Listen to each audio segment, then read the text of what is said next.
भगवान बुद्ध अपने शिष्यों के साथ अलग अलग नगरों में घूमते रहते थे। उनके शिष्य मार्ग में उनसे अपनी जिज्ञासाओं पर भी बात करते रहते थे। कई बार भगवान बुद्ध खुद शिष्यों की परीक्षा लेते थे और उन्हें शिक्षा भी देते थे। गर्मी में एक दिन जब वे कहीं जा रहे थे तो वे विश्राम करने के लिए एक वृक्ष की छाया में बैठ गए। उन्होंने एक शिष्य से कहा कि वह उनके लिए नदी से जल लेकर आए। वह शिष्य जब नदी के पास पहुंचा तो नदी का जल अत्यंत ही गंदा था।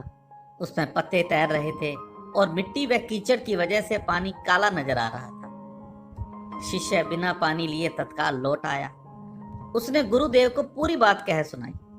गुरुजी ने दूसरे शिष्य से कहा कि वह उस नदी से पानी लेकर आए। वह पात्र लेकर गया, लेकिन वह नदी से कुछ देर के बाद वापस आया। लेकिन जब वह लौटा तो पानी लेकर आया था और पानी पूरी तरह साफ था। गुरुजी ने उससे पूछा कि वह पानी कहां से लेकर आया। उसने बताया कि वह उसी नदी से जल लेकर आया है। गुरुजी ने पूछा कि उस नदी का जल तो गंदा था, लेकिन यह पानी तो साफ है। शिष्य ने कहा कि गुरुजी, कुछ जंगली जानवरों के नदी से गुजरने की वजह से जल गंदा हो गया था।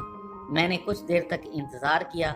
कुछ ही समय में पीछे से आने वाला पानी बहती गंदगी को अपने साथ बहा ले गया और पानी में घुली मिट्टी भी धीरे धीरे करके नीचे बैठ गई। इससे जल स्वच्छ हो गया और मैंने उसे पात्र में भर लिया।